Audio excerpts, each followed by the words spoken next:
Sino ka? Magpakilala ka! Tanong nito sa sanib. Isa kong gabay. Gabay ng pinatay mong mambabarang. Gagantihan kita. Babalik ako, Carpio. Babalik ako. Pagkatapos niyang sabihin yon, umalis na ito sa katawan ng lalaki. Ayos lang po ba kayo? Tanong niya sa lalaki. Oo, ano bang nangyari? Bakit ako nakahiga sa lapag? Pinaliwanag ni Lolo Celso kung ano ang nangyari at pinanatag nito ang loob ng mga nasa bahay.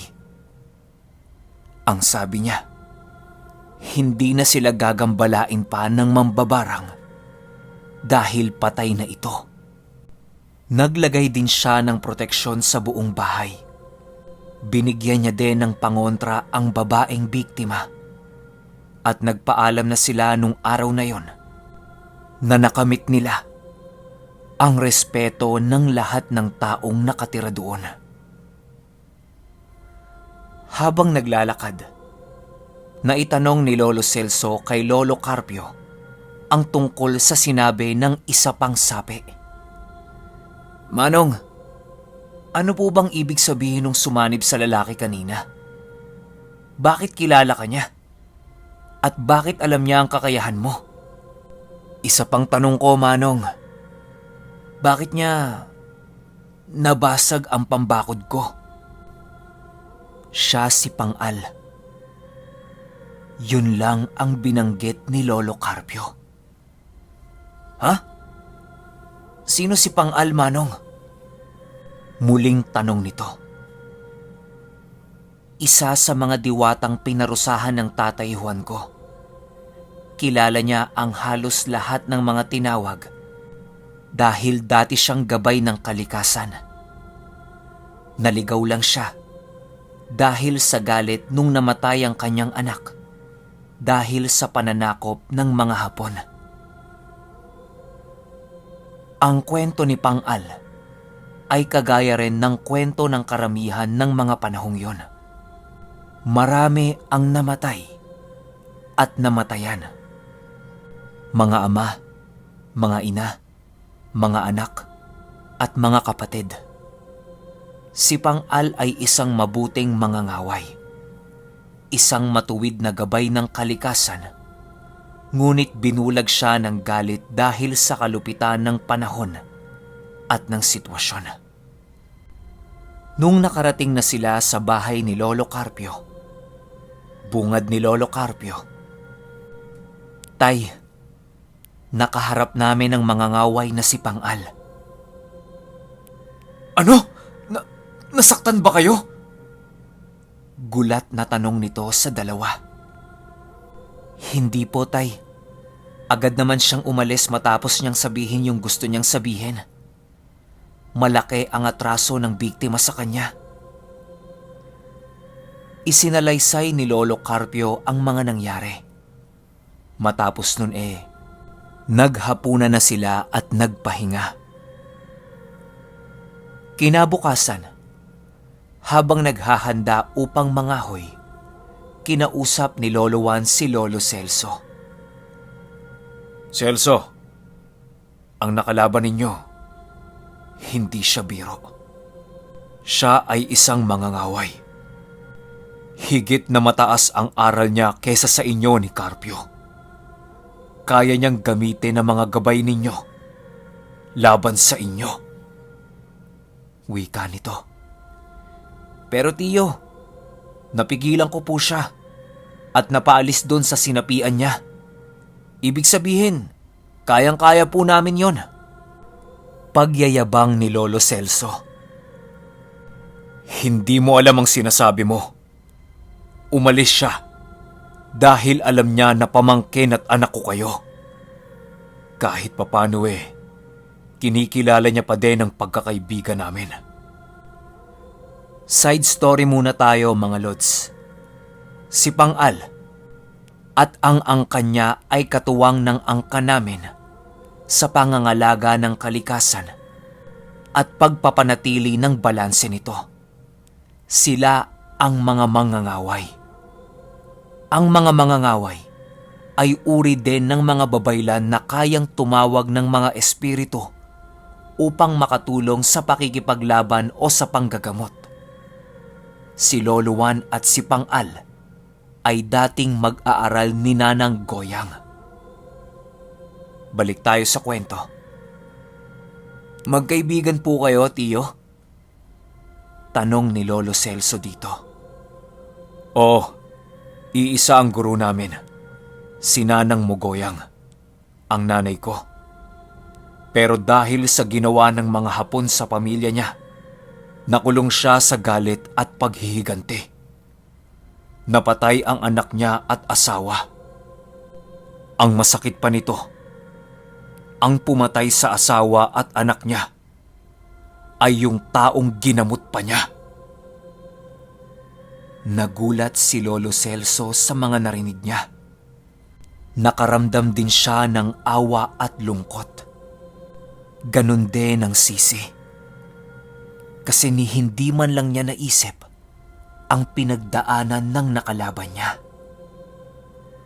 Nung araw ding yon, habang naghahakot ng kahoy panggatong, may nakasalubong si Lolo Celso na isang lalaki. Mga nasa edad 70 na. Nagtanong ito sa kanya ng, Noy, saan ba ang bahay ni Juan Domog? May kailangan akong isang guni sa kanya. Bago sumagot si Lolo Celso, nilapag muna niya ang kahoy. Nilagay ang kamay sa bulsa at kinapa ang kanyang mutya. Doon po sa gawing yon. Gusto nyo, sumabay na lang kayo sa akin. Doon din naman ako pupunta eh. Ngumiti ang matanda. Sabay sabi ng, Noy, hindi mo na kailangang magtaas ng bakod mo. Hindi ako kaaway. Kaibigan ko ang tiyo Juan mo. Nagulat si Lolo Celso dahil alam ng matanda ang tungkol sa ginawa niyang pagdukot sa bulsa niya. At alam din ito na pamangkin siya ni Juan Dumog. Habang naglalakad, pinapakiramdaman ni Lolo Celso ang kasama niyang matanda. Nakatingin lang din ito sa kanya habang sumisipol. Nung nakarating na sila ng bahay, agad pinaupo ni Lolo Celso yung matanda at tinawag ang tiyuhin niya. Tiyo, may naghahanap po sa inyo. Sabi niya po meron siyang isasangguni sa inyo. Agad na sabi niya sa tiyuhin niya. Sino daw ba? Sige, patuloyin mo na. At yun nga ang ginawa ni Lolo Celso. Nung pinatuloy na niya at nagkita ang dalawa, napatayo si Tatang Juan at nanlaki ang mga mata niya. Yung parang nakakita siya ng kung ano. Nauutal-utal niya pang sinambit ang pangalang Pang-al! Nung marinig naman yon ni Lolo Celso, agad siyang nagtaas ng depensa at nag-usal ng mga dasal. Binakod din niya ang buong lugar. Pero natawa lang ang bisita nila. Sinasabi ko na nga ba at mapagkakamalan mo ko, Juan? Ikaw din, Celso. Aba, binata ka na. Nung huli kitang nakita sa gubat yon tapos 10 taong ka pa lang. Wika nito habang nakangiti sa magtiyo. Hindi ikaw si Pang-al? Kung ganon, sino ka? Bakit kamukha mo siya? Sunod-sunod na tanong ni Lolo Celso. Isa-isa lang ang tanong. Pero mahirap sagutin ang tanong ng walang laman ng sikmura. Wika nito habang sinasapo ang kanyang tiyan. Celso, maganda ka na makakain natin. Tawagin mo na din si Carpio nang makapagtanghalian na tayo. Utos ni Tatang Juan sa pamangkin. Agad naman itong sumunod sa ipinag-uutos. At nung makabalik na siya kasama si Lolo Carpio, laking gulat nilang dalawa nang makita nilang nagtatawanan na ang dalawang matanda. Oh, Carpio, Celso, maupo na din kayo't sumalo na sa amin. Anyaya ni Tatang Juan sa dalawang binata. Agad namang lumapit ang dalawa at kumain na din. Nagsimula na ring magkwentuhan ang bisita nila. Ang pangalan ko ay Arsenio. Kakambal ako ni Pang-al. Matagal ko na din siyang pinaghahanap. Umaasa akong buhay pa siya at magkikita pa kami. Nagkatinginan ng dalawang binata. Sabay sabi ng, "Buhay pa po siya. Nakalaban namin kahapon." Sagot nila kay Arsenio. Nakalaban? Oh, bakit buhay pa kayo? Ang kapatid ko ay ang pinakamagaling na mangangaway sa buong probinsya. Walang sino man na nakalaban niyang nagwagi sa kanya. Dahil ang mga nakakalaban niya, tinatanggalan niya ng kakayahan. Sagot nito sa dalawa. Hindi siya lumaban. Kasi nakilala niya ang pagiging magkaibigan nila ng tatangwan ninyo. Alam niyo, matalik silang magkaibigan. Sabay silang nag-aral ng pagiging babaylan. Pero si Pang-al nagsanay sa aming ama para maging mangangaway. Sa kasamaang palad, dumating ang mga Hapon at napaslang ang kanyang mga anak at asawa. Napuno ng galit at paghihigante si Pang-al. At yung tinulungan ninyong pasyente, yung lolo nun ang nagtraidor at nagturo sa kinaroroonan ng pamilya ni Pang-al. Ilang beses niyan tinulungan ng taong yon. Pero ipinagkanulo niya ang taong tumulong sa kanya. Ginamit ni Pang-al ang pagkakataon nung lumapit sa kanya ang binatang dating kasintahan ng tinulungan ninyo para maghigante sa taong nagtraidor sa kanya. Kwento ni Ka Arsenio. Doon na naunawaan ng dalawang binata kung bakit umalis si Pang-al. Pero maiba ko, Celso. Nailalabas mo na ba ang mga batok mo? Nagulat ang binata sa tanong niya. At nagtaka din ito kung ano ba yung batok. Ano po yung batok? Paanong inilalabas yun? Takang tanong ni Lolo Celso. Abay Juan, ano ba ang pinaggagawa mo't hindi mo pa naihanda atong batang to? Malapit na ang pagdilim ng araw. Kahit kailan talaga, napakabagal mong kumilos. Nakayuko lang si Tatang Juan. Simula bukas, Celso, magsanay ka sa akin. Sasama ka sa akin sa Antique at doon ko hahasain ang kakayahan mo. Huwag ka nang tumutol pa. Bago pa ako magpunta dito, nakausap ko na ang mga magulang mo. Pumayag na sila. Parang nag-aalala si Lolo Celso nung mga oras na yon. Pero kailangan niyang maghanda. Kaya pumayag siyang sumama kay Ka Arsenio. Nagsanay siya ng mahabang panahon hanggang sa sumapit ang isang araw. Bale, fast forward na tayo nito ng ilang taon.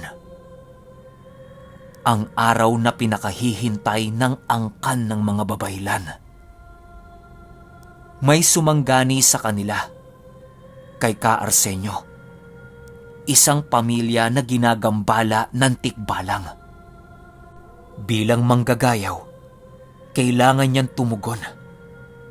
At bilang si Lolo Celso ang katuwang niya, sumama siya dito. Habang nasa daan, napapaisip si Lolo Celso. Dati kasi sa mga ganito, kinakabahan siya. Pero ngayon, iba ang nararamdaman niya.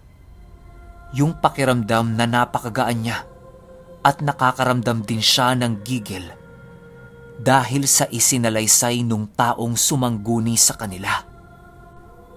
Nandito na ho tayo, Kasenyo. Tumuloy na po kayo. Wika ng nagyaya sa kanila. Pagpasok pa lang nila sa bahay, ramdam na ng dalawa ang kakaibang aura na bumabalot sa paligid.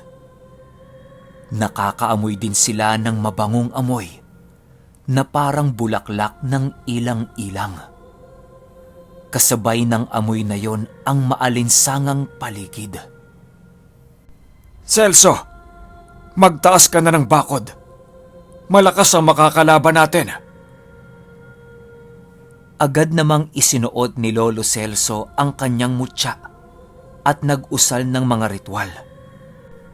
Matapos niyang gawin yon, umupo na lang siya sa sulok habang tinitingnan ang ginagawa ng maestro niya. Kakaiba ang pamamaraan ng manggagayaw sa panggagamot. May inilagay siyang mga papel na may mga orasyon sa paligid ng silid. Ganon din sa noo ng sinapian. At nung oras na tinawag niya ang sapi at narinig ng lahat ang boses, biglang napatayo si Lolo Celso at napayukom ang mga kamao. Ramdam niya ang galit sa sumapi. Nilingon siya ni Kasenyo at nanlaki ang mga mata nito. Saksing buhay ang mga tao sa silid nang makita nilang nasusunog ang damit ni Lolo Celso dahil sa mga animoy, baga na gumuguhit sa katawan niya. Unti-unting bumubuo ang mga letra mula sa mukha niya hanggang sa dibdib. Nalantad na din ang kulay ng balat niya at nagbago ito. Naging parang kulay ginto na nagliliwanag, yung parang nasinaga ng araw. Doon na napagtanto ni Kasenyo at nabanggit niya rin ng mga katagang, Ang mahal na apo! Nagising na! Gulat na wika ni Kasenyo habang nakatingin ang lahat sa nagbagong anyong si Celso. Bigla naman itong nagsalita. Kinausap niya ang may sanib. Napakapayapa ng boses nito. Malaki ngunit hindi nakakatakot. Tikbalang, huwag tayo ditong maglaban. Hindi maaaring madamay ang lahat ng tao dito. Lumabag ka sa batas ng kalikasan at alam mo kung ano ang magiging kaparusahan noon. Mahinahong pagkasabi ni Lolo Celso na noon ay nasa anyo na ni Apolakay. Sumagot ang sanib na animoy gulat na gulat. Hindi to maaari. Paano kang nakabalik? Gayunpaman, napakalaking pagkakataon ito upang makapagganti kami sa iyo, Apolakay! Masyado ka ng maraming buhay na inutang sa aking angkan. Galit na tugon nito. Agad namang lumingon si Lolo Celso kay Kasenyo at nagsabing, Senyo, kailangan mong maiwan sa katawan ng pasyente. Kailangan niya ng magbabantay. Sa ngayon hawak siya ng mga tikbalang. Ako at 10 sa mga kawal ko ang lalaban sa mga yon. Agad namang naghanda si Casenyo matapos sabihin ni Lolo Celso ang mga bagay na yon. Nawalan siya ng malay at nagbalik din siya sa dati niyang anyo. Ang mga susunod na pangyayari ay isinalaysay sa akin ni Lolo Celso. Nung nasa kabilang dimensyon na kami ng mga tikbalang, nandoon din ang buong hukbo ni Apo Lakay. Ang hukbong ito ay binubuo ng 10 malalaking taong ibon. Ang ulo ng mga ito ay ulo ng agila. Tapos yung katawang tao. Napakalalaki nila. Nasa 20 o 30 talampakan ang mga taas nila. Isa sa kanila ay kulay ginto ang balat. Siya ang pinakapunong kawal. Bukod sa mga taong ibon, naroon din ang mga dalakitnon na pinamumunuan naman ng isa pang diwatang si Apitong. Si Apitong naman ay isang kalahating dalakit, kalahating diwata. Katawang diwata siya, pero ang kapangyarihan niya ay sa dalakit. Siya ang tagakubli ng kahatian ng mga diwata sa mundo natin. Sa kabilang panig ay ang mga tikbalang. Napakarami din nila. At sa isang sulok, nandoon ang isang kulungan na gawa sa nagbabagang bakal ang rehas. Nandoon ang kaluluwa ng babaeng pasyente nila. Nakatayo lang ako sa tabi. At maya-maya pa, nagsimula ang labanan. Doon ko lang napagtanto na ang malaking taong ibon na kulay ginto ang balat ay walang iba kundi si Apo Lakay. Meron siyang hawak-hawak na gintong espada. Nanood lang ako habang naglalaban ang dalawang uri. Mga diwata laban sa mga tikbalang. Dahil sa lakas ng kapangyarihan ng mga diwata, gayon din ng mga tikbalang, lahat ng mga nasa paligid, mga puno at mga bato ay nagwawasakan. Maliban sa kinatatayuan ko. Habang naglalaban ng dalawang panig, naisip ko na kunin sa kulungan ang kaluluwa nung pasyente namin. Nagmadali ako papunta sa kung saan siya naroroon. Ngunit bago pa man ako makarating sa lugar, may kung anong humarang sa akin. At nung tumakbo ito papunta sa akin upang salakayin ako, bigla itong tumalsik ng napakalayo. Hinampas ito ng pakpak ng isa sa mga taong ibon. Tumuloy ako sa pagpunta doon sa selda. Pero, papaano kung bubuksan yun nagbabaga ang mga rehas? Doon ko na inisip ang orasyon na itinuro sa akin ni Casenyo. Ang orasyon ng tubig. Inusal ko ito at itinaas ko ang aking kamay. Humiling ako ng ulan sa kalangitan.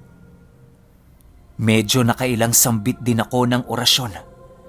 Pero imbis na ulan ang dumating, isang malaking malaahas na nilalang ang lumapit.